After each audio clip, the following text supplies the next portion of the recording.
father didn't introduce me at his retirement gala like a daughter. He introduced me like an afterthought he'd forgotten to cross off the guest list. It was a Saturday in October, the kind where Chicago puts on its best face: sharp air, gold light, leaves that look too perfect to be real. The venue was a private event space in River North, the sort of place where the napkins are folded into swans and the water has a brand name. My father had spent 32 years building an IT infrastructure consulting firm from a two-person operation into something with offices in 4 cities. His retirement party was the culmination of all of it. The room smelled like aged oak and someone's very expensive cologne, and every face in it belonged to a person who had a LinkedIn headline longer than their personality. I stood near the coat check in a dress I'd bought on sale and altered myself because I'm good with details. My name is Leah. I'm 31. I'm a cybersecurity analyst, the kind who gets called when systems are actively on fire, when a company's data is bleeding out in real time and nobody can figure out where the wound is. I don't have a title that sounds impressive at dinner parties. I don't do panels or podcast interviews. I work quietly, I work fast, and I charge enough that my clients don't question whether I know what I'm doing. My family has never understood any of that. In my family, success looks like my older brother. His name is Warren. He's 35, a senior vice president at a financial services company downtown, the kind of job where the title alone makes strangers nod and refill your glass without asking. He has a wife who does interior design for clients in Lincoln Park, a condo in the West Loop, and the particular confidence of a man who has never once been asked to justify his presence at a table. I was asked to justify mine constantly. Not in those words. It was always softer, more polite. My mother asking if I'd thought about something more stable.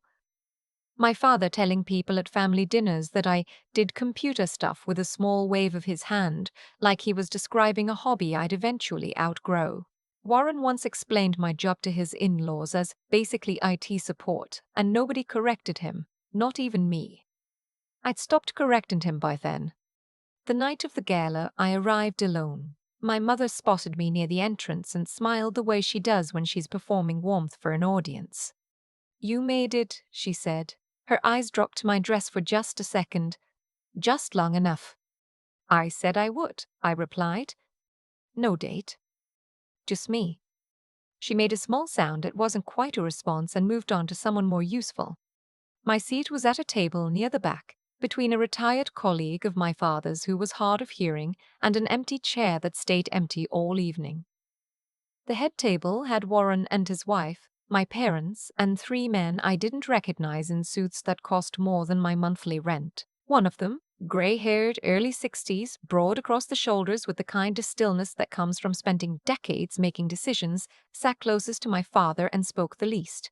When people speak the least in rooms like that, they're usually the most important. Warren found me during cocktail hour. He didn't ask how I was doing. He stood beside me, surveyed the room with satisfaction, and said, "Dad wants a family photo. By the main display." "Okay." "And Leah," he lowered his voice, one corner of his mouth lifted, "don't bring up the security stuff. These are serious people. Business people. It'll just be weird." I looked at him. "I'm serious," he said pleasantly. "It makes people uncomfortable when they don't understand what you do. Just say you work in tech." "I do work in tech." "Right, but don't explain it. Just smile, let Dad have his night." He walked away before I could respond, which was fine. I've had 20 years to get used to the shape of his dismissals. The photo happened the way Warren planned things, efficiently, with everyone in the right position. My father in the center, Warren on his right, my mother on his left, his wife beside Warren, and me at the edge of the frame, half a step back like I drifted there by accident. Nobody moved me forward. I didn't move myself. Afterwards, my father caught my arm and steered me through the crowd with the brisk efficiency of a man who's managed project timelines for 3 decades. "Come on," he said. "I want you to meet Caldwell." "Who's Caldwell?" "The man who's acquiring the firm. He's the reason this whole thing is possible." He said it with enormous pride. Very sharp guy. Built his company from nothing. You'll like him. He said this the way people say things they don't actually believe. You're like him, meaning, be pleasant, be quiet, don't embarrass me. We reached the grey-haired man from the head table. Up close, his eyes were pale blue and they moved like a search function. Quick, precise, processing. He had the handshake of someone who learned early that confidence is physical. Caldwell, my father said warmly, I'd like you to meet my daughter, Leah. He paused. Then he added, with a small chuckle aimed at the room rather than at me, she's the one we could never quite figure out what to do with. The man next to Caldwell laughed. Someone behind me did too. My mother made a soft sound of agreement, like it was affectionate, like it was just teasing. It wasn't. I felt my face go still. The kind of still that takes practice. I kept my chin level and my eyes forward because the alternative was letting them see that it landed. Caldwell didn't laugh. He looked at me, not a polite social skim of introduction, a longer look, calibrated, his head tilted slightly. Something shifted in his expression, something that moved faster than politeness. Leah, he said slowly, like he was fitting a piece into something. Yes, I said. Leah what? Leah Marsh. The pause that followed was short, but it had weight. Marsh, he repeated. And then, quieter, almost to himself, the heartline breach. My father blinked. Sorry? Caldwell wasn't looking at him. He was looking at me, and his expression had settled into something I couldn't immediately name. Not surprise exactly. More like the moment when an equation resolves. You wrote the containment protocol, he said, 2 years ago, the breach that hit 3 of our portfolio companies simultaneously. Coordinated attack, overlapping vectors. We had 4 firms on it, and none of them found the entry point. He paused. You found it in 11 hours. You sent a full report to our general intake address at 2 in the morning and were gone by the time we tried to respond. The room around us had gone selectively quiet. The conversations nearby hadn't stopped, but the people in them weren't fully in them anymore. My father's smile had developed a confused quality. I didn't know it was your company, I said honestly. The client was Heartline Capital, Caldwell said. We own 40% of Heartline. His eyes stayed on me. Our internal team spent 3 more days confirming what you'd already mapped. We implemented your recommended architecture changes across the entire portfolio. We still use your access segmentation model. My mother laughed. The wrong kind of laugh, the kind that's a reflex when someone doesn't know what else to do. Well, Leah has always done little projects. It wasn't a little project, Caldwell said, not harshly, just accurately. He said it the way people state facts that aren't up for revision. He finally glanced at my father, and something in his expression was unreadable. You said you didn't know what to do with her. My father said nothing. Caldwell looked back at me. I'd like to talk. 2 years earlier, I wasn't anyone's first call. I was 29, freelance, working out of the second bedroom of my apartment in Logan Square. The room had a standing desk, a rack of external drives, and a whiteboard covered in network diagrams that I kept meaning to photograph and never did. I made enough to pay my bills and a little more. I took the clients I found through referrals, and I turned down the ones who wanted to pay in exposure. The hotline thing came to me sideways. A former colleague, someone I'd worked with briefly at a security firm before I went independent, sent me a panicked message at 10 at night. He was on a retainer for a company that had just discovered anomalous traffic across 3 of its subsidiaries simultaneously. His team was in the weeds. He asked if I had any bandwidth. I did. He sent me the access. I started pulling logs. By midnight, I could see the shape of it. The breach wasn't 3 separate incidents. It was one coordinated intrusion using a shared vulnerability in a legacy authentication system that all 3 subsidiaries had inherited from the same acquisition 3 years prior. The attackers had been patient. They'd been inside the perimeter for 6 weeks without triggering anything because they'd specifically studied the alert thresholds and stayed just under them. I mapped the full entry path, the lateral movement, the data that had been exfiltrated versus copied versus merely touched, and the specific configuration changes that would close the vulnerability without disrupting active operations. I wrote it up as a technical report and a plain language executive summary because, in my experience, the people who make decisions are rarely the people who read logs. My colleague's firm sent it up the chain. I went to sleep. In the morning, there was a response asking for clarification on 2 points. I answered. Then I had another client call. Then a dentist appointment I'd been postponing for 3 months. And then the Heartline thing settled into the background because that's what work does. It finishes and something else starts. I didn't know who owned Heartline. I didn't know who Caldwell was. The name on the email thread was a security coordinator, and I billed through my colleague's firm and received a check 6 weeks later that cleared without drama. That was it. Oh, so I thought. Caldwell's assistant found me near the end of cocktail hour and guided me to a smaller room off the main hall. Dark wood paneling, low lighting, a table that probably cost more than my car. Caldwell sat across from me with his jacket still on and his posture straight in the way of someone who doesn't own a posture that isn't. "I'll be direct," he said. "Please. We've been managing a problem for about 4 months. One of our portfolio companies, a logistics and supply chain firm, mid-sized, acquired 18 months ago, has been hemorrhaging money in ways that don't match their operational reports. Routes are costing more than they should. Vendor contracts appeared after the acquisition that weren't disclosed during due diligence. The anomalies are consistent enough to suggest they're not accidental." I watched his face. Someone inside. "Almost certainly." He set a thin folder on the table. "We've had 2 firms look at the financial data. They flagged the irregularities, but they can't trace the mechanism. They're finance people. This isn't a finance problem." I touched the edge of the folder. "It's an access problem." "We believe so.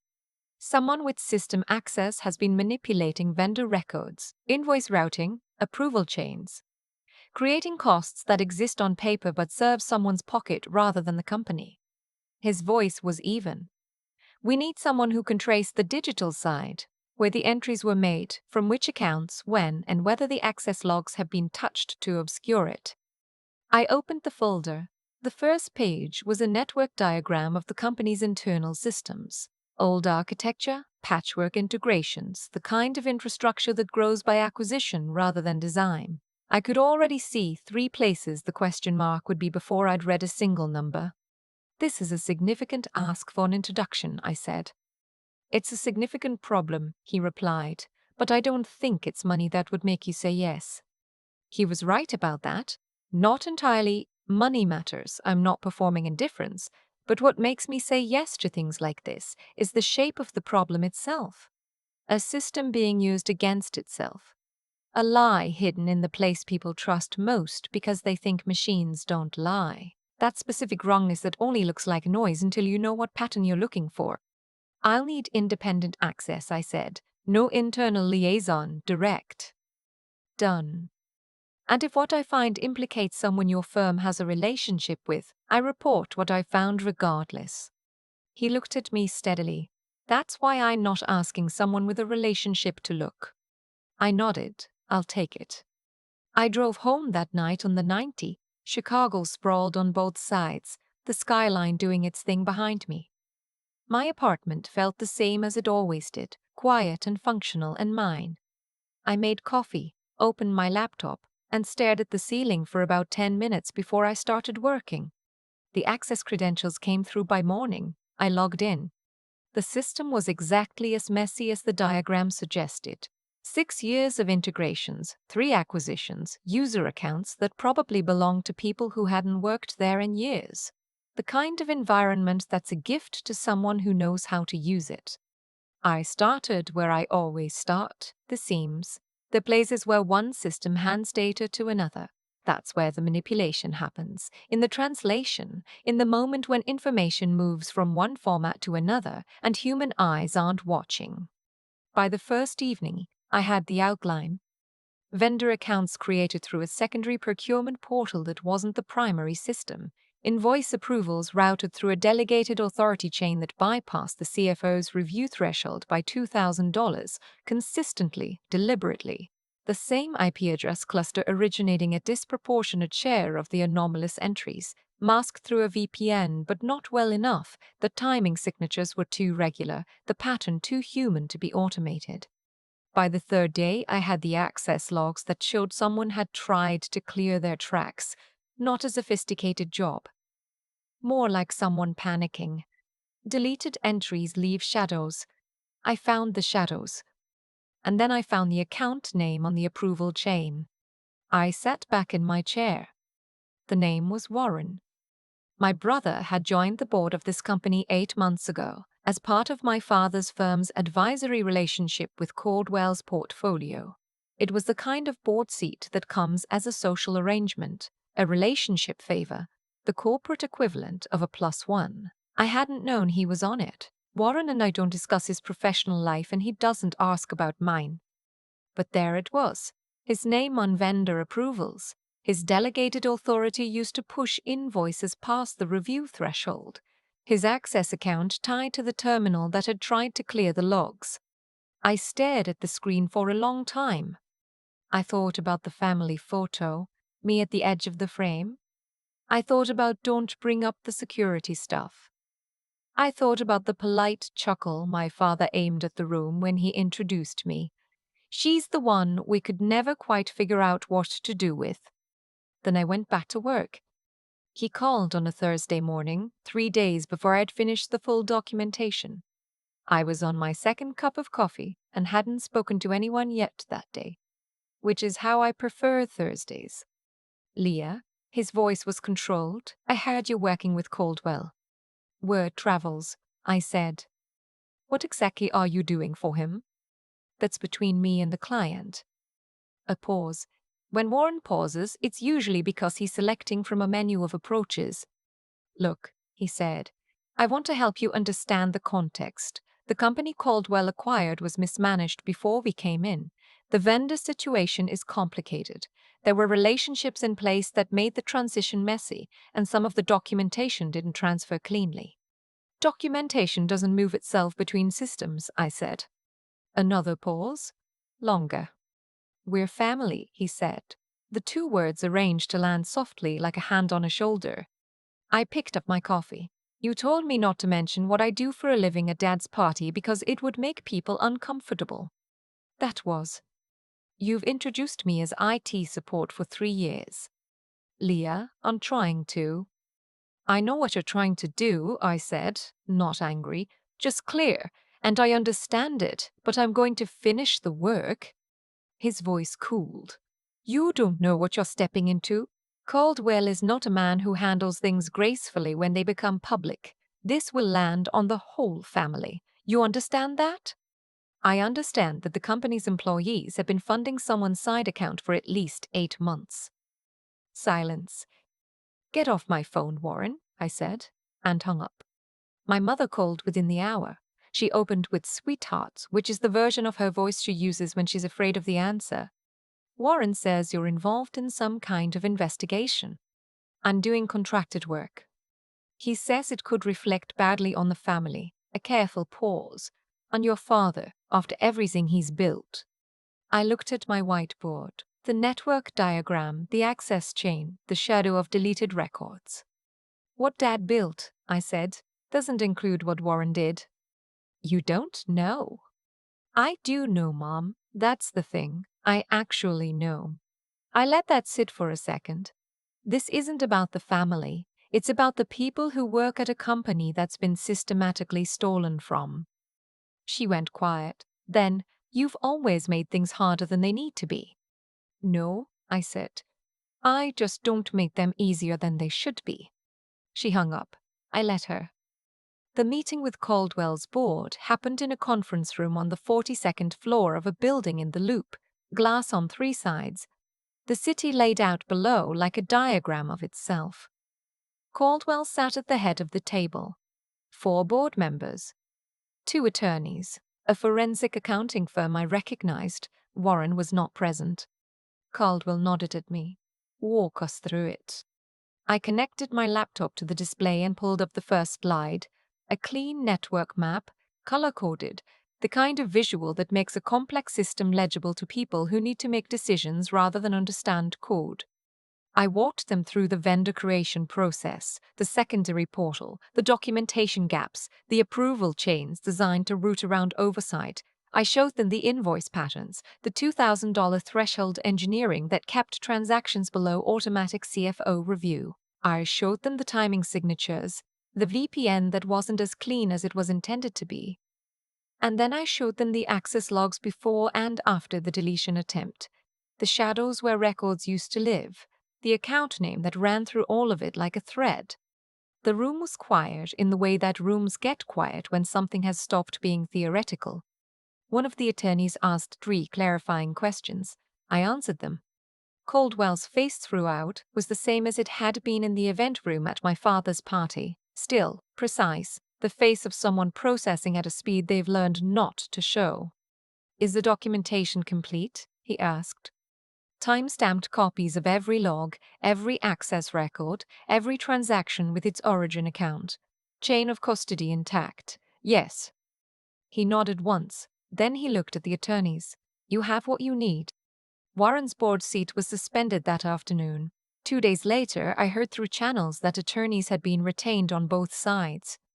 The process that followed was the kind that moves slowly and grinds fine. Internal investigation, regulatory notification, civil claims. Not cinematic, just consequential. My father called on a Sunday night.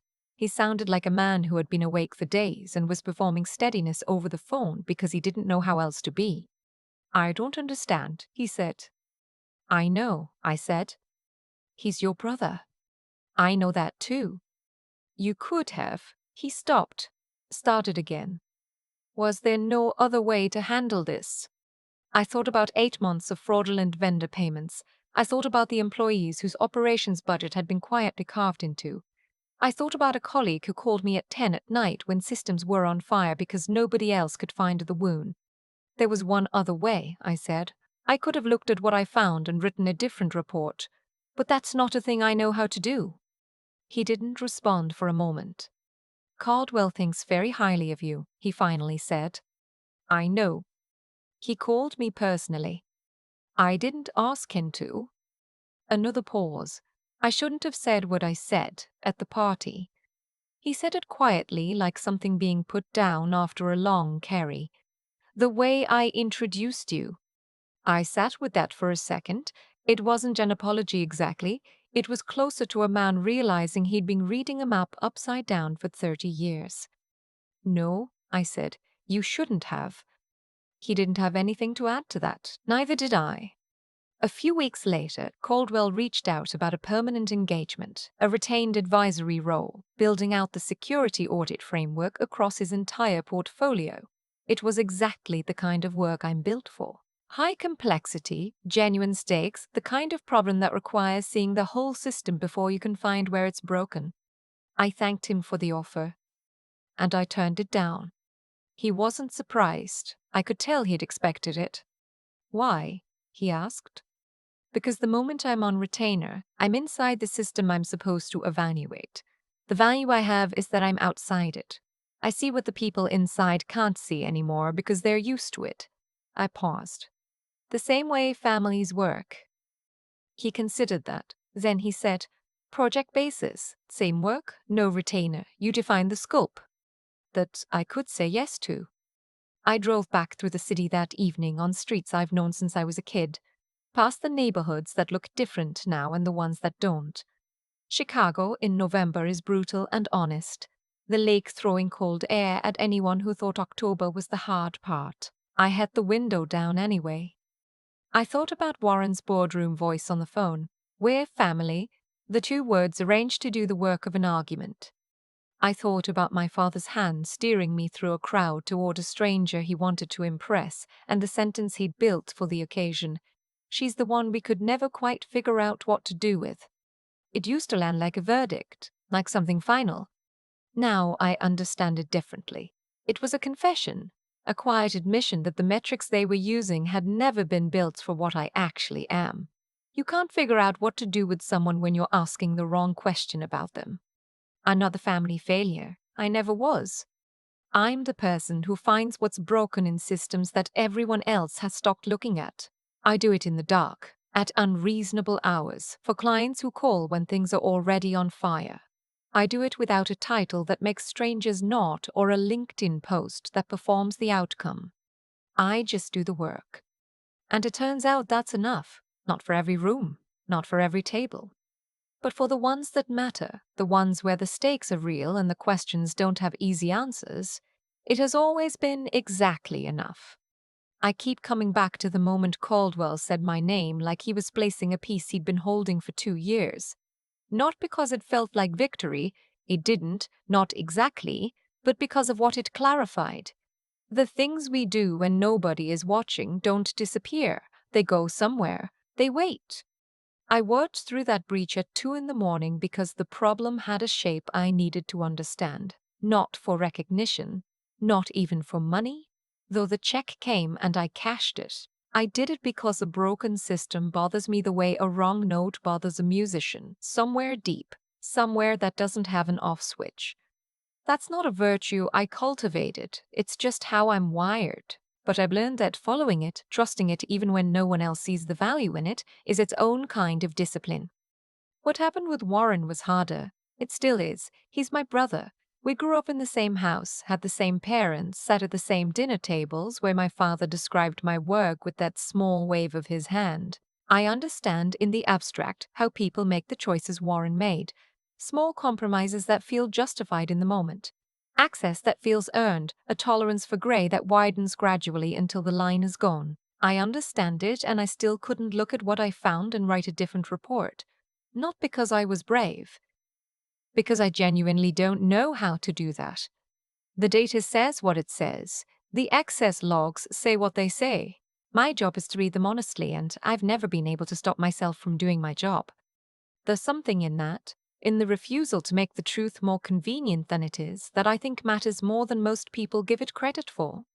It's not glamorous. It doesn't photograph well. But it's the thing that makes work like mine worth anything at all. The moment I'm willing to soften a finding for someone I love, I'm not doing the work anymore. I'm just performing it. My father said I shouldn't have done it. My mother said I made things harder than they needed to be. And I sat with both of those things for a long time because they weren't entirely wrong about the cost. Things did get harder. The family dinners stopped. The calls became less frequent and then more careful. That's real. I don't want to pretend the outcome was clean. But here's what I keep landing on. The version of me who softens the report, who quietly closes the folder and says nothing. That person doesn't protect the family. She just delays the damage and absorbs it herself. The employees at that company were real. The money being siphoned from their operational budget was real. Choosing my brother's comfort over their reality isn't loyalty. It's just a different kind of theft. I turned down the retainer because I needed to stay outside the thing I was meant to evaluate. That's not modesty, it's precision. The value I have is the distance. The moment I'm inside, I start to see what the insiders see, which is never the whole picture. Leah Marsh doesn't have a title that makes strangers nod at dinner. She has a whiteboard covered in network diagrams and a phone that rings when things are already on fire. That's enough. It has always been enough. Not for every room, but for the rooms where the truth actually matters, it turns out to be exactly what's needed. Do the work. Read it honestly. Don't make the findings more comfortable than the facts allow. That's all I know. But I know it completely.